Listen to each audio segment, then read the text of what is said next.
Hey guys, and welcome to another schematics update. This time we want to talk about Planet Coaster again, more specifically about the advanced move tool crash. And for that I'm joined by Billy and Fogg. Hey guys. How's it going? Hello. So let's talk about the advanced move tool crash. But before we do, Billy has a disclaimer. Yeah, so it's kind of important to realize that bug fixing is incredibly difficult, especially when it comes to probably a nebulous bug like the advanced move crash. There's been times where I've had to spend like 10 minutes trying to bug fix a 250 character script in Lua. I can't imagine what Frontier has to go through in order to fix this bug specifically and what it might affect if they try to implement a fix, but those are just things to keep in mind. Don't try to like crucify them or, form an angry mob too much about it. Yeah. But at the same time, it is a problem. So let's leave it to Fogg to kind of explain what's going on. So the advanced moved crash, as it's known, is based on one of the features in game, which is using the advanced move. This is kind of like based off of the multi-select available in blueprints as well as in the multi-select tools.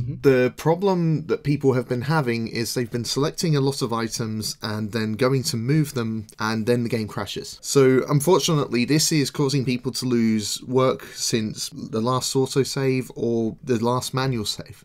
So a few people in the community are getting a little bit annoyed about this bug, and it has been around for a little while. And there are certain circumstances which kind of amplify the problem, really. The problem, as you already said, occurs more often when autosave kicks in while you're trying to move items. But the bigger the park, the more often this crash occurs. And as you already said, Fogg, the more objects you move, the more often it occurs.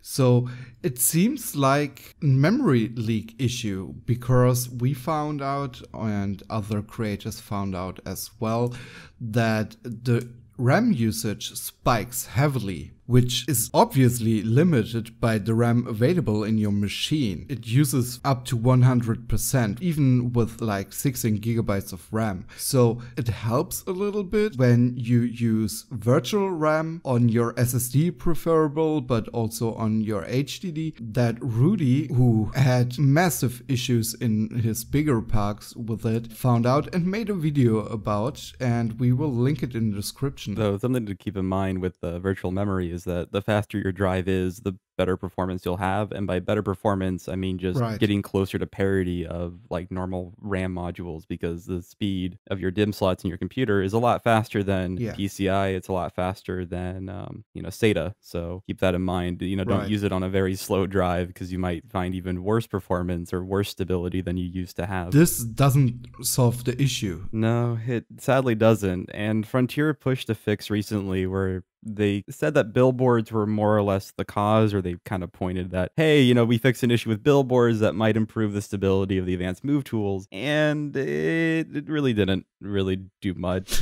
Not at all. I think it's a case where maybe they saw an easier fix to make with the billboards. I don't really know what was wrong with them. I know performance did suffer if you had a lot of billboards in your park, but I've had parks that failed on me even without billboards, so I think most people could say that the two issues were not really related, unless it goes back to memory, when in a case where, yeah, it's probably all related in some way. I think with other fixes, like if they were to try to fix the autosave issues that probably are more closely related to the advanced move crash, they would probably have to figure out a way to implement a way to disable autosave, which they might not actually have. I've seen even promotional videos or videos made by Frontier where you'll notice that there's a bit of a stutter in some of the footage, because like, oh yeah, autosave kicked in every like 11 to 15 minutes like clockwork.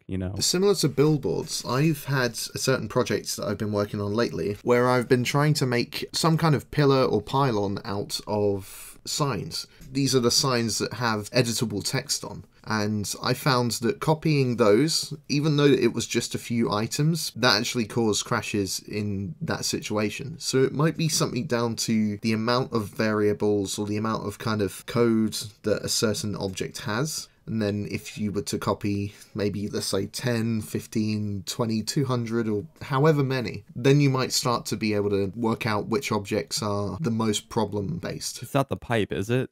we can't have problems with the pipe. No, it was just the editable text ones, so like some shiny illuminated billboards. I think the pipes are going to be okay. Oh, thank God. So I've kind of talked a little bit about one of the problems I've personally had, and other people have had problems as well. So it's understandable that creators might be annoyed that that time is lost, and lost work, really. Yeah, which is an issue that especially content creators have, because time is very limited, and if you lose, let's say, an hour of your work, it's just super annoying because you spent an hour doing nothing basically that you could use otherwise. So as Billy said already in the fork as well, we are totally aware that's probably an issue that can't be fixed that easily.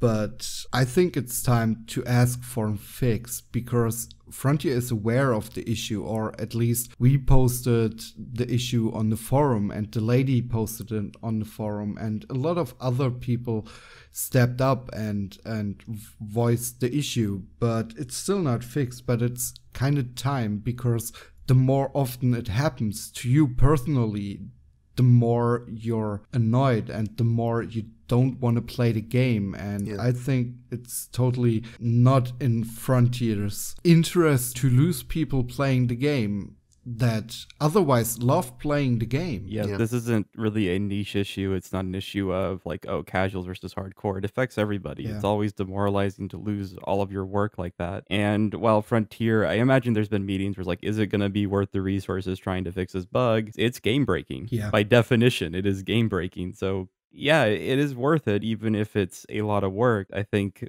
most people would understand that it takes time, but you actually need to put in the time to fix it. I think a lot of people would understand, as you said, that it takes time, but a lot of people are kind of waiting for Frontier saying that they're aware of the issue and they're working on it. Just say something to the people, communicate with them, because yes, as we said, a lot of people will understand. I mean, granted, there will be some people that don't, but don't listen to those people. If you do get caught by this advanced move crash, just make sure that you're filing the crash report. I understand that can be demoralizing to see that crash report and just say, just want to get back into the game. That does help with solving the problems, because that it immediately sends something to Frontier to say, this is still a problem that people are experiencing. And then one thing to keep in mind when writing feedback is don't try to fix the problem, just write what you were doing. You know, you don't have to get into like, you know, I was eating lunch, it was a delicious sandwich, and I was moving my mouse very slightly to the right, and then suddenly after I clicked Control X, at least I think that's the binding for me, the game crashed, and then I was aghast. No, you don't have to go into like a super crazy narrative, but you do have to just explain like, hey, what activity were you doing in the game? A lot of that stuff is automatically saved in terms of like the time of day, certain aspects of your map, like how many objects were in the file, or what biome you were in. Things like that might actually be automatically stored and then sent over to Frontier when you file those crash reports, but do, you know, provide as clear of a description of just what you were doing as possible. I think we talked enough about this annoying bug. So let's wrap this up, guys. First of all, thanks Billy and Fogg for joining and talking with me about the advanced move tool crash. Thanks a lot to you guys out there watching this video. If you liked the video, don't forget to smash the like button. What? Nothing, You could just press it as well. Smash it hard. Anyway, if you really liked the video, you may want to consider doing the extra step to Coffee to buy the editor Ed a coffee so he can stay up all night and edit this video for basically nothing but your love. Anyway, guys, thanks a lot for listening again. See you next time. Bye. Bye. Shout out to Ed. That smash it is probably going to be a sample.